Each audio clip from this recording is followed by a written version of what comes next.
Mysticism by Emma Curtis Hopkins. Chapter 8, Ministry, Part 2.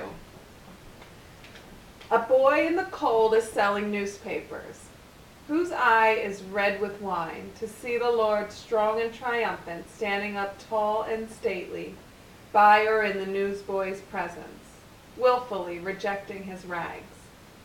Whoever opens eyes red thus with inspiration to see the precious life, soon sees the newsboy in some great university, teaching the music of the spheres.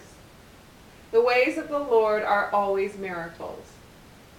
There are reservoirs of gold back of all gold pieces, on behalf of the facing unlimited.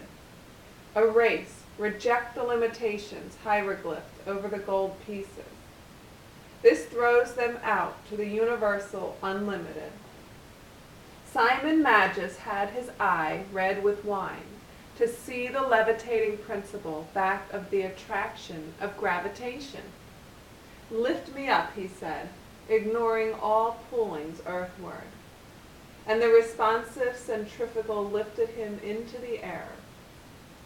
I will make an everlasting covenant with you, saith the Lord. Ask what ye will. And concerning the work of my hands, command ye me. This covenanting Almighty faces us everywhere. Even Talleyrand, foreign minister for Napoleon, found that strength, success, and haughtiness stood forth in his colleagues if he recognized them as strong, successful, haughty, and that they drooped in weakness, failure, and dejection if he neglected them. Rachel, the actress, a contemporary of Talleyrand, could see 1,000 people smile, and they would smile, or see them weep, and they would weep. Napoleon himself could vision men as victorious or defeated, and they would execute his views of them. He wrote to his unfortunate brother Henry, I have seen with pain that you represent everything to yourself on the black side. Take a resolution and stand by it with your whole strength. In other words, face something worthwhile. When Marcion of the 2nd century advocated the aesthetic life, he did so because he saw that success lies in being one-pointed and in rejecting all that distracts from one victorious objective. Jesus asked mankind to regard him as the great expression in toto of the victorious unseen. Some said they must attend to their wives. Some said they must attend to their enterprises. Some said they must attend to their dead. They did not catch the mystic essential of his doctrine, that he that hath chosen me hath chosen the finished coefficient, touching all undertakings with flawless finish, touching all undertakings with supernal completeness. For he that hath seen me hath seen the Father, and all things are right with him. The Parsees of old declared that 99 persons out of every 100 die by reason of the evil eye. They see their own spot of pain or illness so distinctly that it expands into a sum total of shadow for them, and the sum total of shadow is the full manifest of devoid, or death. A certain commissariat in the Federal Army could always foretell what soldier was to be killed in the impending battle. He told this by the shadowy haze that he saw clinging to the soldier's face. After the war, he could by the same token select which of his parishioners was about to pass into devoid. When this commiserating clergyman learned of the principle of rejection, putting away, refusing death, disease, failure, on behalf of God, the overall victorious, then present, he spoke with great firmness to the shadowy haze whenever it claimed his attention. Go away, I'll have nothing to do with you. Leave this man to his life. O life, stand forth. Stand forth, free life, bold and joyous. And the mysterious devoid would give way to life and health, the rightful manifest of all mankind. Who can deny that this clergyman did perform the noble Christian ministry, set into the form of command? heal the sick, raise the dead. It is told of Pope Pius IX that his vision worked ill luck with unfortunate speed. Doubtless he was clairvoyant to troubles about to come to pass according to the law of cause and effect. And probably he knew nothing of the Trismegistian law. If thou wouldest accurately put away contentious words, thou wouldest find free spirit, untrammeled life dominating. And the Pope did certainly ignore John's beautifully executive treatment, that thou mayest prosper and be in health, even as thy soul prospereth. All people with the habit of looking for the best have the good and the favoring eye. The good and the favoring eye coalesces with the deific eye.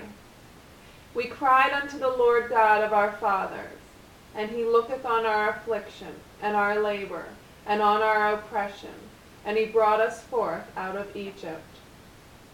Joash saw himself as Lord undefeatable. Amaziah looked him in the face on the plains of Beth Shemesh, hoping to defeat him. The lordly self-viewing of Joash won the day for him, as lordly self-viewing always wins the day for any man. Why criest thou out loud? Is there no king in thee?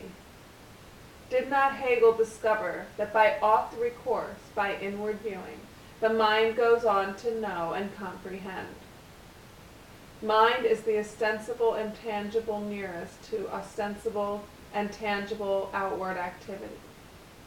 Hegel wrote his books about mind because his inward viewing stayed not where his own words led him. Steadfastly maintaining his cause, he would have written his books about the antecedent to mind, and so would have planted on earth the beautiful doctrine of viewing Godward, that the new age might speedily usher in. When peace should over all the earth its final splendors fling, and the whole world ring back the song which now the angels sing. Palagye's wife urged him not to see Jesus crucified, but Palagye could not take his eye off the crucifixion. This premonitive viewing was suicidal for Palagye, as the vision of the crucifixion is always suicidal. To see Christ that never was crucified, to the Christ that never was buried, to the Christ that never rose from the dead, to the eternal almighty Christ I commend you, cried Elias Hicks in one great moment of ecstatic vision. To endure as seeing the triumphant, unkillable, is to renew the life forces and catch the breath of omnipotence. But Elias did not endure as seeing such invisible.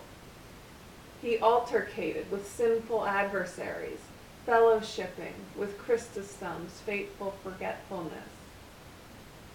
Somebody must maintain the doctrine, and he that beholdeth me on high shall behold me on all sides. He that beholdeth me on all sides shall behold that I am watching him. Did not Hagar discover, thou God seest me? The fourth beast, whose look was more stout than his fellows, made war against the saints of God, and prevailed against them, till the Ancient of Days came, wrote Daniel, seeing past, present, and future, beastly strong secret viewing toward the voids, as being someday defeated by enduring vision toward the eternal Almighty. Steadfast vision tangibilizes. There are 8 conditions to right living, and the first is right view, whispered the mystics of old India. With right glance and right speech, man superintendeth the universe, insisted the far-past Zoroastrian mystics. Francis de Assisi sat with closed eyes, inwardly beholding Jesus on the cross. With profound sympathy of feeling, he entered into the pains of the wounded hands, feet, and side of the image he thus vividly visualized. Suddenly, he himself showed wounded hands and feet, and all the people cried, "Wonderful! Wonderful!" Can you not see that his only wonderfulness consisted in his persistence of view? Where would the world now be in demonstration if Francis de Assisi had persisted in beholding the unkillable Almighty, the high and lofty one, inhabiting eternity, who healeth all our diseases, who redeemeth our life from destruction, who crowneth us with loving kindness and tender mercy? Gregory the Great attested that Saint Fridian changed the bed of a river by his strength of inward viewing, or one-pointed gaze. Dr. Gentry tells of a man who caught eczema from a picture of eczema. Hot focus of inward viewing tangibilizes. This is the genesis of the axiom, he that findeth me findeth life. Turn ye even to me with fasting, and behold, the Lord will do great things. Fasting and circumcision and the sign of the cross and sacrificing have ever been the outward ceremonies of mankind, intended to signify putting aside the rigors of the law of cause and effect. Mankind everywhere vaguely senses his sinfulness, or darkly surmises himself in the wrong somehow, and therefore bound for punishment for the same. Why not, if his God is a punishing God, and not the God who blotteth out transgressions? Mankind has tried fasting from food and other normal goods in the hope of mayhap squaring his account with the great lawgiver. Mankind has tried sacrificing his treasures of flocks and gold in the same hope. He has tried circumcision to set himself aside from human hordes, and seal himself to the God of his own description, still groveling to placate the lawgiver. Now and then one has boldly proclaimed that all these outward processes convey inward meanings, as that one should be circumcised from his heart's desires, or sacrifice himself for principle, even to being burned at the stake or sawn asunder. O ye stiff-necked and uncircumcised of heart and of ear, cried Stephen, ye do always resist the Holy Ghost. As your fathers did, so do ye.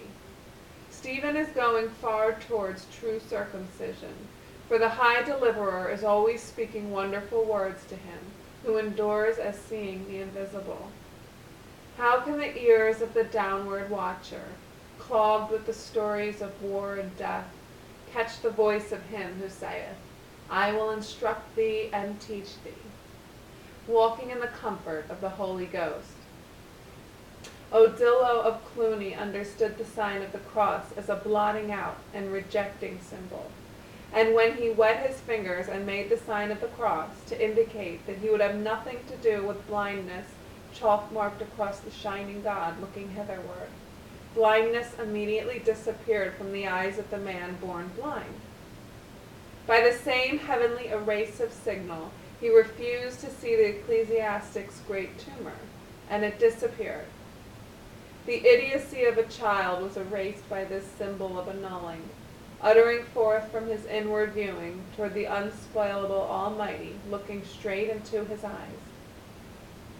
The priests of Plutonian Serapis made signs of the cross to signify their black handling with the evil on which their gaze was fastened. In this Christian day there are unwitting disciples of Serapis, first regarding the cross as sign of trouble, and second describing themselves on the devoid side. I am all undone, says one.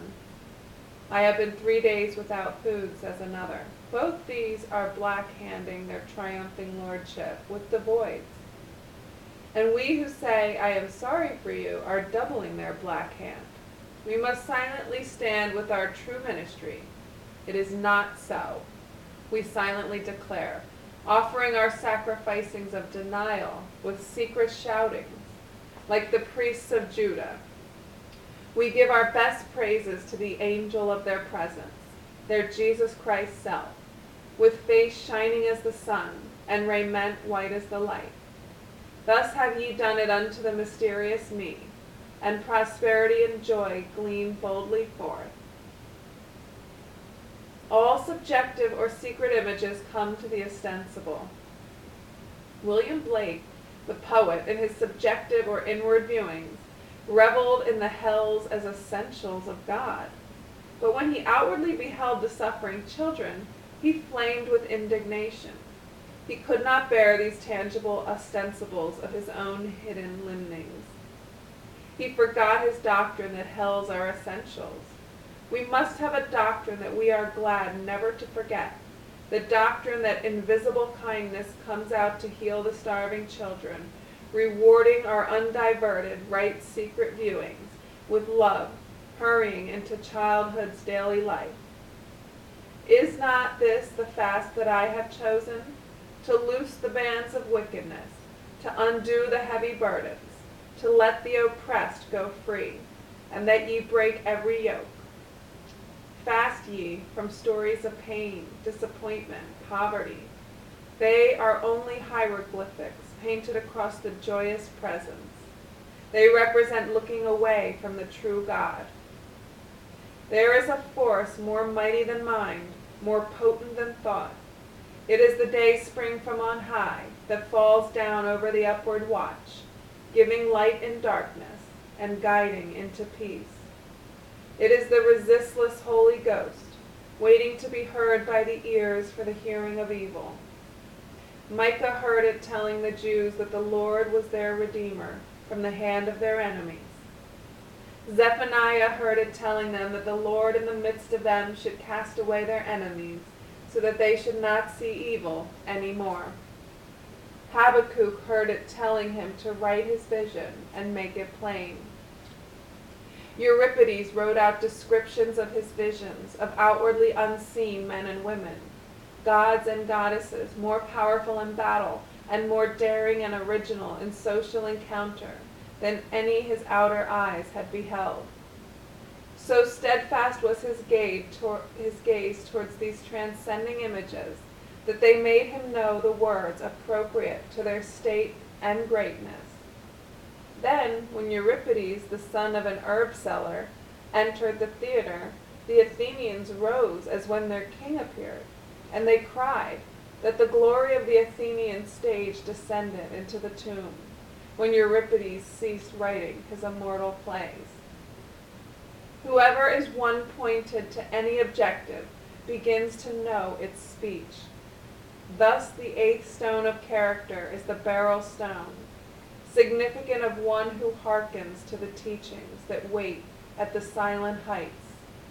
It stands for writing out the teachings. What thou seest, write and send it unto the churches, said the voice of the Lord to John the Revelator. Write thee all the words that I have spoken unto thee, is said to the man that heareth. The eighth was Simeon, the hearkener. Only one objective is worth our one-pointed, undivided attention. Only one objective has healing on its returning beam. That objective is the watcher hitherward, whose soundless call is, look unto me. Behold, I bring thee health and cure. Archimedes gave his undivided attention to mathematics. Noli turbare circulos meos, he said to the soldiers, driving their swords toward him. Could any attention be more undivided? But his beautiful mathematics did not save his life. For mathematics has never said, I will contend with him that contendeth with thee. Beethoven was undivided attention to notes that burst forth in delectable sounds, was hard of hearing. For music has never agreed to unstop deaf ears, open the eyes of the blind, and cause the lame to leap like harts. Only the healing God has promised such lovely service. A deaf child prayed to God, and her ears were unstopped. A blind woman prayed to him, and her eyes were opened. Therefore I will lift up mine eyes unto thee, O thou that dwellest in the heavens. He bindeth up their wounds.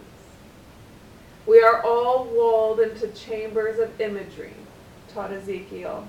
Of course, why not, if our executive sense is drawing pictures from other objectives than the free universal? Why not, if our attention is drawing ideas from minds in all directions, set toward us with their knowledges, all foolishness to original wisdom? How unhappy was the little Dalai Lama of Lhasa, always reflecting the minds of those who came near him, speaking the almost forgotten dialects of strangers, and reading their innermost thoughts. How could he help even dying young under the burden of such imagery? The greatest adept of time was Jesus of Nazareth, who drew his knowledges all together from God. What went ye out into the wilderness to see, he asked. A reed shaken with the wind? A being standing proud and glad at beholding your favorable opinions, drooping and ashamed at your disapprovals? Whoever stood so on his own feet, independent forever of the estimates of mankind, he ignored their estimates.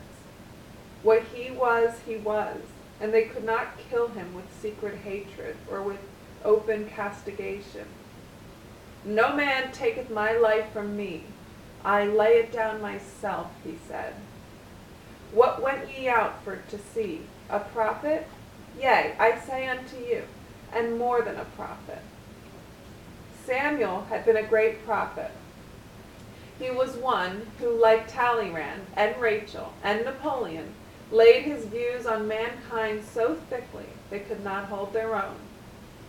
Thou art a victorious soldier, laid Samuel's estimate on young Saul, and Saul rose up a victorious soldier. Thou art a king, pictured Samuel, and up went Samuel to the throne of Israel. Thou art no king, imaged the same prophet, and down went Saul, mindless and throneless. But Jesus never offered to paint men any different from their original estate. Call no man your father upon the earth. One is your Father. Ye are the light of the world. Not of the world, even as I am not of the world. He put away from his apostles the estimates of the whole world, and their own estimates also. They were dull fishermen in the world's esteem, but he wrought forth their original light as the noonday, and their native radiance, that height nor depth, nor things present, nor things to come, can ever dim. There is one shining me, the unalterable fundamental, the high reality of every son of man. This is the handwriting of God. All other sights and sounds of him are fictitious handwritings, as erasable by the right process as chalk marks on a blackboard. It is the province of this 8th lesson in heavenly law to woo mankind to willing erasure of all fictitious estimates. Man can never behold the face of the Father except in the 8th, was an inspired utterance of St. Martin. La philosophie incanu. This was St. Martin's way of putting Isaiah's words. He that is escaped shall come unto thee to cause thee to hear. One is escaped or free to the view who has no imagery hieroglyphed across his presence. Nay, not that, says the Hindu, to all descriptions of the Lord of life and spirit. He is not life, but the cause that life is. He is not spirit, but the cause that spirit is. No descriptive fits the high cause, wrote the Egyptian wise men, as they laid the symbol of high denial on the shoulders of their sepultured gods, blotting out the handwriting of ordinances against us, took it out of the way, nailing it to his cross, wrote Paul, learned in the significance of all symbols. Beware lest any man spoil you through philosophy and vain deceit, after the traditions of men, after the rudiments of the world. The accuser of our brethren is cast down, said the voice of the angel to John the Revelator. Accusation does fall down. It is the tongue silently or audibly detailing descriptives that do not apply to the actual. Then the ruffian looked at me and wrought against me strange diseases, said the Parsi, speaking for mankind, become self-accused or neighbor-accused by low watching. So mayest thou heal me, thou most glorious Mantra Spenta. Mantra Spenta is Lord, and lordly recognition of what lies back of the ruffianly accused heals. It is the Parsi way of urging the healing high watch. Even objects of nature, trees, plants, winds, waters, have been ruffianly accused of hurting powers they hold not in themselves. The waters drown, the winds devastate, the plants poison, we are told. Not in themselves. Have they not all been pronounced good from the beginning? Did the waters drown Peter while his eye was on the Lord, mighty to save?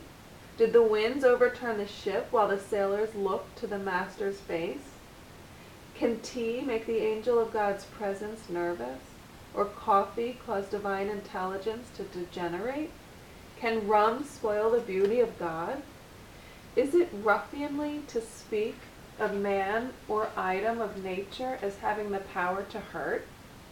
Look at them as glowing with the face of one, ever watching from every infinitesimal point of the universe. Wheresoever thou lookest, there I am. Take off the world's estimates from that face, and lo, beneficence only. Do not go back on the knowledge that thou, God, seest me from every direction. Thus are we dead to sin, or aberrated viewings. Thus are we dead with the uncondemning Christ, that we may live with him. Thus are we tabula rasa for truth, from the circumambient kingdom in which we truly dwell. Multum incola, said the great Bacon. He was sensitive to world conditions. They made him ill and dulled his intelligence. He did not care what men called him, so they kept out of his way and left him much alone, to be sensitive to the wisdoms that fill the ethers. Thus, being washed, set free from puny knowledges, he was taught new principles, which made him to be declared wisest and brightest of his generation. Some way of getting multum incola, or much alone, has been the effort of all who would be powerful with truth. Do not the Brahmins reject outward sounds and sights and inward memories of sorrow and human vexations until they are left alone with Brahma, or universal consciousness and its mysteries? Have the Brahmins not learned, by making themselves thus multum incola, many truths of the universal with which they have practiced, till their powers have astonished the world? Become relaxed, says certain practitioners among us. Drop sights and sounds. Drop thoughts. Drop emotions. Become blank for a few seconds. Then allow one positive thought to take possession. Hold the thought firmly.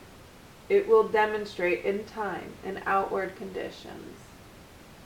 This is their way of letting go, rejecting on behalf of a thought. There is one above thought, above being, wrote the seers of old Kabbalah philosophy. It is the Ein Sof, they said. Take no thought, said Jesus. Look up to the fields, white for the harvest. Paul speaks of dropping the traditions and philosophies of men, that the life of Christ may take possession of us. Does not the magnet drop all sticks and stones and dust that its own may gather unto it? See the needles and the nails and the steel filings that the magnet loves, hurrying to gather to it. So runs the good with equal law, unto the soul of pure delight. Thy lot or portion in life is seeking after thee, said the Caliph Ali. Through the voice of the Lord shall the Assyrian be beaten down, wrote the prophet. The Assyrian is the power of darkness. The Messiah cometh to walk with men when they hearken to the voice of the Lord, promises the Talmud. How can men hearken to the voice of the Lord with its soundless wordings, if the sounded wordings of their neighbors are thick on their ears? How can we know the grand verity of our neighbor's actual, if we accept the outward shows and blatant estimates that make him cower and cringe to old age and death, disease and poverty? This is a triumphant call that we take today, to accurately put away all contentious estimates and relate ourselves to the right estimate. It is the call of the 8th. In the 8th month came the word of the Lord to Zechariah, the son of Iddo the prophet, saying, Therefore say thou unto them, Thus saith the Lord of hosts, Turn ye unto me, saith the Lord of hosts, and I will turn unto you, saith the Lord of hosts. How far-reaching is the injunction? Go, wash in the pool of Siloam, the curative waters of erasure. Go, gather unto the unlimited. Erase age, destiny, inadequacy, disadvantage on behalf of divine presence, one and uncontaminate. Reject its unlikeness. Stand alone with almighty verity. Be one-pointed to the ever-facing Lord Jehovah. Declare the unburdening free God. Be undimmed, heralding star of Messiah's bright morning. End of chapter 8. In synopsis of chapter 8, this is a very powerful lesson on what Emma calls hearkening, listening with our inner ear. Just like we look with our inner eye instead of seeing according to appearance and judging according to appearance, now we're learning to use our inner hearing. It's a skill that anyone can develop. It's been called clairaudience, being able to hear clearly messages from the divine.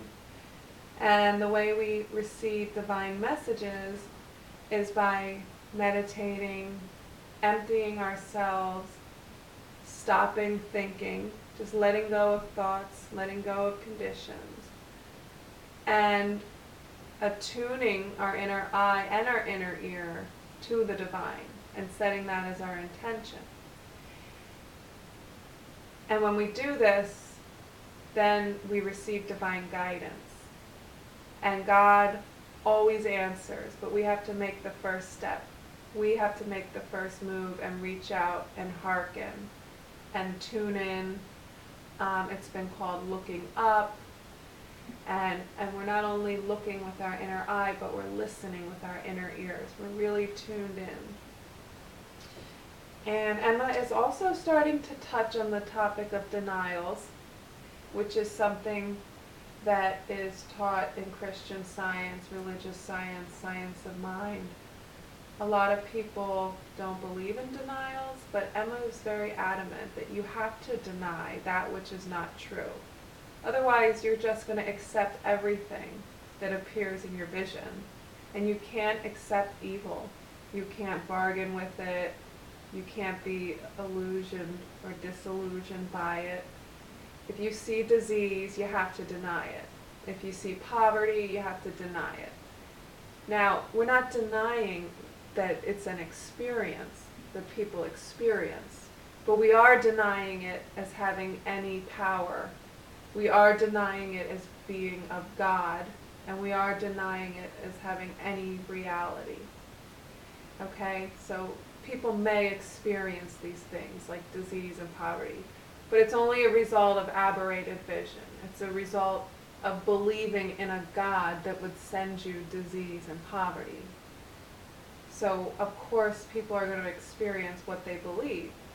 But the wonderful thing about Jesus Christ and the symbol of the cross being a symbol of erasure or blotting out, you can use the symbol of the cross to erase all of these untruths: sin, sickness, death, poverty, loneliness, sadness.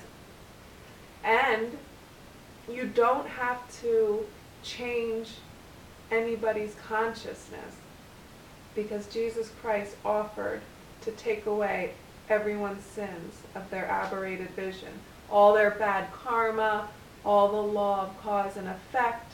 Because they were downward viewing, they were bringing all these bad things to happen.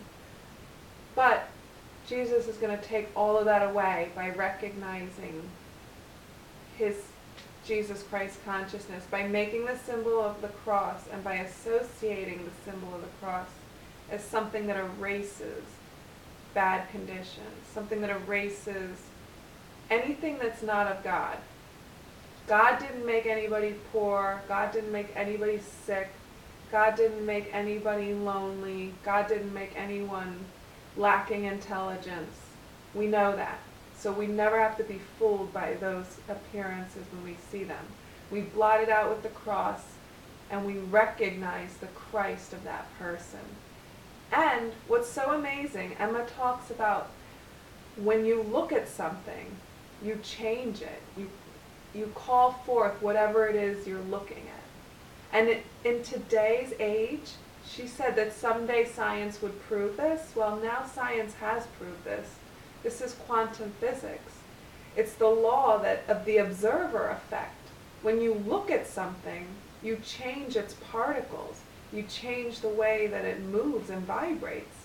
So if I look at something and I recognize it as God, the living Spirit Almighty, and I see that in a person, their particles are going to change. The God in them is going to leap forward, recognized. See, when you recognize God, then God acts. But it won't act until it's recognized. And it's the same of anything. Somebody who recognizes, like, bad things, they're going to see them everywhere because that's what they're, like, attuned for. And it's the observer effect. So it's really profound that Emma, even back in the 1800s, before science had become this advanced, already had pieced together that what we view, we call forth. So I'm so excited to move on to the next chapter and continue our journey in the ministry portion of High Mysticism.